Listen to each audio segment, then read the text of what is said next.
Halo Mams, apa kabar? Sudah lama ya kita tidak bertemu. Semoga Mams dimanapun berada selalu dalam keadaan yang sehat. Nah, kali ini di Halo Mommy Star kita kedatangan bintang tamu yang super spesial loh Mams. Penasaran kan seperti apa? Yuk tonton saja video kita kali ini. Menjadi orang tua itu merupakan target hidup dari setiap orang kan ya tentunya. Nah, sebenarnya ini juga akan mengesankan kalau kita bisa sukses untuk melaksanakannya. Dan menjadi orang tua itu bukanlah hal yang mudah, karena setiap keluarga itu unik sekali. Jadi sulit untuk menemukan formula yang tepat untuk menjadi orang tua. Nah, karena itu kita juga butuh untuk mengetahui apa saja sih sebenarnya fondasi dasar untuk menjadi orang tua yang baik itu. Dan saat ini kita akan ngobrolin secara langsung dengan narasumber kita mengenai tips-tips menjadi orang tua yang baik. Langsung saja kita kenalan dengan narasumber kita. Halo, perkenalkan, aku Maulidia Gasani, biasa dipanggil Lydia. Aku sarjana psikologi dan alhamdulillah saat ini bekerja di salah satu lembaga pendampingan untuk anak berkebutuhan khusus. Semoga dengan pengalaman dan ilmuku yang masih terbatas ini, kita bisa belajar bareng di kesempatan ini. Nah, jadi mungkin kita bisa langsung saja bahas ya tentang apa saja sih sebenarnya prinsip-prinsip yang dapat dilakukan untuk menjadi orang tua yang baik itu.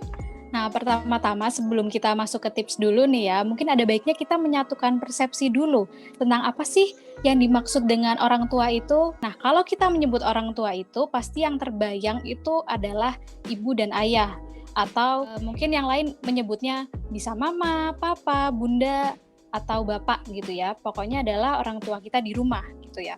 Nah, tapi sebenarnya secara harfiah yang disebut orang tua itu adalah ayah dan atau ibu dari seorang anak, baik itu melalui hubungan biologis maupun sosial gitu. Jadi, yang disebut ibu atau ayah itu tidak terbatas pada orang tua kandung, tapi juga termasuk orang tua angkat gitu. Menurut Harlock, orang tua merupakan orang dewasa yang membawa, dalam hal ini adalah mendampingi, merawat, mengantarkan anak tersebut ke masa dewasa. Dan orang tua ini mendampinginya itu terutama dalam masa-masa perkembangan anak tersebut. Bahkan ada perkataan yang menyatakan bahwa sekolah pertama anak itu adalah di rumah, di mana orang tua adalah gurunya.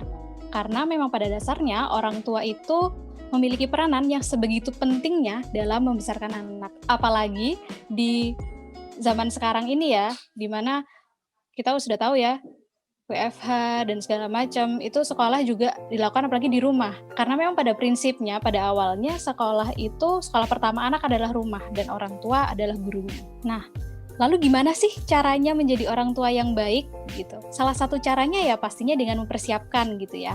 Sama halnya dengan aspek kehidupan yang lain seperti karir, menjadi orang tua pun itu juga butuh persiapan. Nah, kalau misalkan gitu ya, dalam hal karir, kita mempersiapkannya dengan seperti apa sih? Untuk mendapatkan pekerjaan yang kita inginkan, pastinya kita menyusun jenjang pendidikan yang sesuai.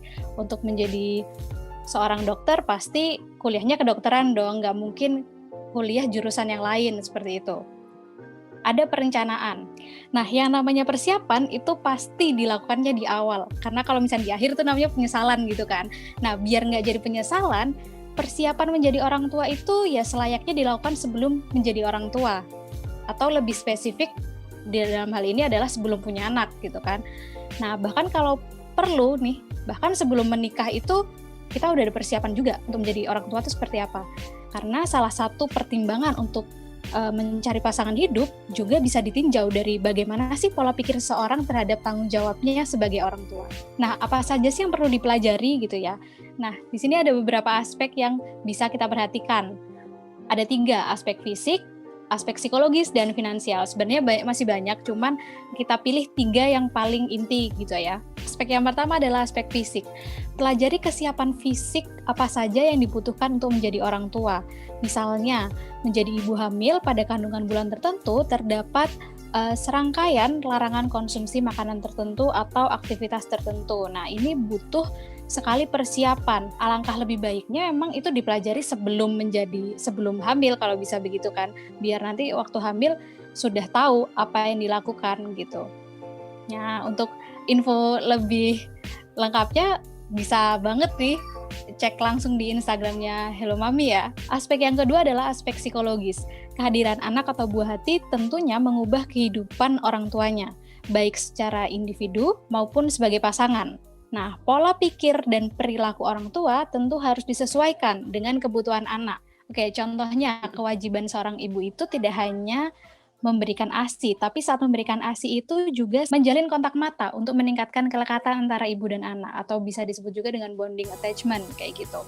Nah, kalau dari sisi ayahnya, apa nih? Ada kewajiban yang juga ayah itu tidak hanya fungsinya gitu ya, peranannya tidak hanya sekedar menggantikan ibu, menggendong misalkan anak saat malam hari, tidak hanya itu. Ayah bukan sebagai pengganti ibu gitu ya, tapi ayah juga ikut memberikan andil dalam memberikan stimulus untuk anak merangsang perkembangan. Biasanya kalau ayah memang misalkan untuk menstimulus perkembangan fisik, misalkan dengan ajak bermain bola, ajak berlari, olahraga, nah kayak gitu. Sementara misalkan ibunya lagi memasak, kayak gitu. Itu kan juga termasuk salah satu membagi tugas ya, peran orang tua. Karena memang balik lagi konsepnya orang tua itu berdua, bukan hanya sendiri. Bukan hanya ibu, walaupun memang ibu misalkan yang lebih lama di rumah ya, lebih banyak kontak dengan anak itu adalah ibu, tapi tetap tugas orang tua itu berdua, antara ibu dan ayah, kayak gitu. Baik ibu dan ayah memiliki peranan yang setara dan saling melengkapi dalam merawat, membimbing, dan mendampingi anak. Nah, sebagai orang tua, ibu dan ayah juga perlu untuk berdiskusi terkait pola asuh yang nantinya diterapkan kepada anak. Nah, untuk itu orang tua perlu belajar tentang tumbuh kembang anak sesuai periode usianya. Oke, aspek ketiga yang juga nggak kalah penting ya, aspek finansial. Sebagaimana kita tahu ya, kalau misalkan kehadiran anak itu pasti akan meningkatkan kebutuhan-kebutuhan lain. Kebutuhan, pastinya finansial pasti akan semakin bertambah seperti itu. Nah, itu yang juga harus dipahami oleh calon-calon orang tua. Nah, itu tadi baru sebagian kecil bahan belajar mengenai persiapan menjadi orang tua. Nah, sebagian besarnya itu bisa banget kita dapatkan dari banyak sumber. Nah, sumbernya itu dari mana aja sih? Beberapa contoh sumber terdekat yang bisa kita pelajari itu ya seperti orang tua, dari keluarga terdekat, ataupun buku-buku, juga film. Nah, misalkan ini ya dari orang tua. Tentunya orang tua sudah memiliki pengalaman yang lebih banyak dalam hal membesarkan anak seperti itu. Meskipun orang tua kita saat dia menjadi orang tua itu generasinya berbeda ya, saat nanti kita menjadi orang tua, bukan berarti tidak ada yang bisa kita pelajari. Justru dari itu kita bisa lihat mana sih yang bagus tetap kita keep, yang kurang bagus ya kita tinggalkan, seperti itu. Juga dari buku atau film, kita bisa banget ya, apalagi sekarang kan banyak ya film-film yang menceritakan tentang kehidupan pernikahan, kehidupan gimana sih adaptasi menjadi orang tua. Salah satu contoh film yang bagus yang bisa kita jadikan pembelajaran adalah, aku menyarankan film Teman Tapi Menikah 2. Itu adalah salah satu film yang bagus karena di situ kita bisa ngelihat banget gimana sih adaptasinya kedua tokoh tersebut ya untuk menjadi orang tua. Itu bisa banget kita belajar dari situ, atau misalkan dari buku-buku, atau kita ikut berbagai, kayak sekarang kan banyak ya webinar-webinar, atau misalkan grup-grup yang membahas tentang parenting kayak gitu. Ada lebih banyak sarana yang bisa kita akses untuk belajar tentang parenting. Nah, sekarang juga sudah banyak banget ya platform digital yang bisa memfasilitasi kita yang masih amatir ini nih untuk belajar menjadi orang tua ini. Salah satunya seperti Halo Mami, juga ada banyak lagi ya. Banyak banget sosial media yang memberikan info-info kecil lah gitu. Info-info yang ringan tapi itu bisa untuk jadi pembelajaran kita tentang parenting.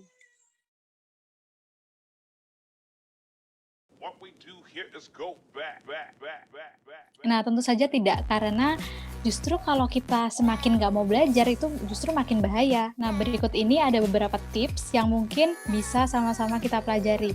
Baik yang belum menjadi orang tua ataupun yang sudah menjadi orang tua, sama-sama kita bisa belajar dari sini.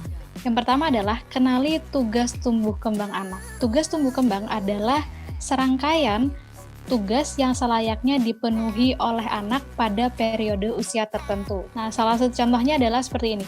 Tugas tumbuh kembang dalam hal bermain pada anak usia 6 bulan akan berbeda dengan anak usia 4 tahun. Kalau tugas tumbuh kembang anak usia 6 bulan itu adalah dia mulai muncul inisiatif untuk bermain sendiri, maka pada anak usia 4 tahun, dia akan mulai bermain dengan teman sebayanya. Sejauh mana anak mampu untuk memenuhi tugas tumbuh kembangnya tersebut, itulah yang akan dijadikan patokan pola asuh dan stimulasi yang disesuaikan. Nah, kenapa sih tugas tumbuh kembang ini perlu untuk dipelajari oleh orang tua? Karena tercapainya tugas-tugas tumbuh kembang tersebut akan mengantarkan anak menjadi individu yang lebih well adjusted dan mampu beradaptasi di tahap berikutnya. Misalnya anaknya mengalami keterlambatan tertentu dalam perkembangan sehingga bisa segera ditangani dengan stimulasi yang tepat. Nah, tips yang kedua adalah cintai anakmu seutuhnya. Jangan menjadikan cinta sebagai hukuman atau kesalahan anak dan beri anak dukungan dan cinta di saat baik maupun buruk. Nah, tunjukkan tanda-tanda kasih sayang kita mulai dari dengan cara berungkapkan, pelukan, ciuman, atau hadiah-hadiah kecil lainnya. Tips selanjutnya adalah jadikanlah contoh tipe manusia yang kita inginkan untuk anak kita. Karena memang anak belajar pertama dengan cara modeling ya. Nah, kalau modeling tentu dia akan melihat ke model yang paling dekat dengan dia, pastinya dari orang tua. Jadi kalau misalkan kita ingin anak kita disiplin, maka ya kita harus memperlihatkan dulu diri kita disiplin dulu, baru anak kita akan mencontoh disiplin kita tersebut. Tips yang selanjutnya adalah luangkan quality time bersama dengan anak. Sesibuk-sibuknya kita, perlu juga untuk memperhatikan dan meluangkan waktu untuk anak-anak. Meluangkan waktu ini bisa dilakukan dengan cara mengantarkan ke sekolah, menyiapkan makanan, membantu dia belajar. Nah, dari kegiatan-kegiatan tersebut akan menunjukkan seberapa besar pedulinya kita terhadap mereka. Berikan waktu untuk mendengarkan perspektif mereka. Jangan jadikan anak itu berjarak, jadikan anak sebagai teman kita untuk berdiskusi. Itu justru akan memberikan hubungan yang lebih nyaman, yang lebih dekat, dan lebih lekat. Tips yang selanjutnya adalah bentuk peraturan yang rasional dan konsisten. Kunci dalam membentuk anak yang disiplin adalah adanya aturan dan batasan yang jelas dan konsisten dalam memberlakukan konsekuensi. Contohnya, misalkan, tetapkan rutinitas yang harus diikuti anak. Jelaskan secara spesifik tentang perilaku yang kita harapkan untuknya. Dalam hal ini, ibu dan ayah harus menjadi pasangan yang kompak dalam memberlakukan aturan-aturan tersebut. Saat anak melakukan kesalahan, yang dikritik adalah perilakunya, bukan anaknya. Yang kita perbaiki adalah perilakunya. Jelaskan mengapa perilaku tersebut tidak baik. Hindari memarahinya di tempat umum. Sebaiknya ajak anak untuk menepi dan berbicara secara pribadi. Tips selanjutnya adalah fokuslah pada perilaku baik anak sebanyak-banyaknya. Berikan pujian yang tulus atas hal baik yang dilakukannya. Hal ini untuk membantu anak agar tetap melakukan hal-hal baik tersebut dan mencegah anak-anak melakukan hal-hal buruk demi mendapatkan perhatian dari orang tua. Salah satu contohnya, misalkan anak mengikuti lomba dan mendapatkan hasil yang kurang memuaskan, maka bukan hasilnya yang menjadi perhatian utama kita, tapi ajak anak untuk melihat proses yang sudah dia lakukan. Berikan pujian atas effort yang sudah dikeluarkan oleh anak. Ajak anak untuk menghargai prosesnya ketimbang berfokus pada hasilnya. Tips selanjutnya adalah berdayakan anak dan bantu dia merasa mampu untuk mengemban tanggung jawab tertentu. Nah, ini juga tanggung jawabnya disesuaikan dengan periode usianya. Salah satu contohnya adalah misalkan seperti ini. Anak diberikan tanggung jawab atau tugas untuk mencuci piringnya sendiri. Sebenarnya tugasnya mudah, tapi dengan kita memberikan tugas tersebut, anak akan belajar untuk bertanggung jawab, untuk mandiri terhadap barang-barang yang sudah dia pakai, seperti itu. Dengan terbiasa mandiri terhadap tugas-tugas yang mungkin sederhana, nantinya dia akan terbiasa untuk bertanggung jawab terhadap tugas yang bebannya akan semakin bertambah. Tips selanjutnya adalah hindari membanding-bandingkan anak. Karena setiap anak itu unik. Uniknya adalah karena mereka memiliki potensi masing-masing. Yang mana di situ tugas orang tua adalah mengembangkan potensi mereka. Membandingkan anak dengan anak lain ataupun dengan saudaranya justru akan membentuk persaingan. Padahal selayaknya di dalam keluarga, saudara satu sama lain itu adalah saling menyayangi dan saling bekerja sama, bukan malah bersaing. Jangan buat anak yang lebih tua mengemban tanggung jawab yang lebih besar. Justru setiap anak itu memiliki tanggung jawab masing-masing yang disesuaikan dengan periode usianya, sesuai dengan tugas tumbuh kembangnya tersebut. Hindari menganak-emaskan salah satu anak. Sebagai orang tua, selayaknya kita harus bersikap adil dan netral. Nah, tips yang terakhir adalah terimalah kesalahan orang tua dan anak. Setiap orang memiliki kesalahan. Kita hanya perlu memiliki tujuan dan harapan yang realistis untuk kita dan mereka. Maafkan satu sama lain saat sedang gagal, dan jadikan hal tersebut menjadi kesempatan untuk tumbuh. Itu tadi untuk langkah-langkah dan tips-tips apa saja yang perlu kita persiapkan untuk menjadi orang tua yang baik itu. Dan pastinya setiap hari adalah waktu kita untuk belajar menjadi orang tua yang baik atau dalam parenting ini. Dan selain itu kita juga harus memberikan kasih sayang yang maksimal agar anak ini juga bisa tumbuh secara positif, karena maksimal tidaknya tumbuh kembang seorang anak itu sangat bergantung pada kita, karena kitalah yang memberikan stimulasi dia. Semakin banyak stimulasi yang kita berikan, akan semakin baik pula tumbuh kembangnya. Dan yang perlu diingat, jangan membanding-bandingkan anak, karena setiap anak itu punya timing sendiri-sendiri untuk dia tumbuh dan juga berkembang. Terima kasih juga kepada Maulidia untuk sharing ilmunya. Jadi kita bisa belajar bersama hari ini tentang parenting khususnya. Kalau moms masih ada yang ingin ditanyakan seputar dunia parenting ini, bisa langsung saja DM ke Instagram Halo Momi atau Instagramnya Lydia Kasani ya. Boleh, bisa. Atau mungkin bisa kalau misalkan teman-teman ada yang ingin konsultasi terkait tumbuh kembang anak, tentang parenting, bisa juga ke Instagram Sekolah Baruku untuk konsultasi dengan psikolog yang lebih profesional seperti itu. Ya, jadi bisa ke Instagram Maulidia atau di Sekolah Baruku tadi itu ya. Ya, benar. Oke, terima kasih Mam sudah menonton video kita kali ini. Jangan lupa di like ya, dan juga share seluas-luasnya. Dan buat moms yang belum subscribe channel kita, jangan lupa pencet tombol subscribe-nya sekarang ya. Sampai ketemu di video selanjutnya.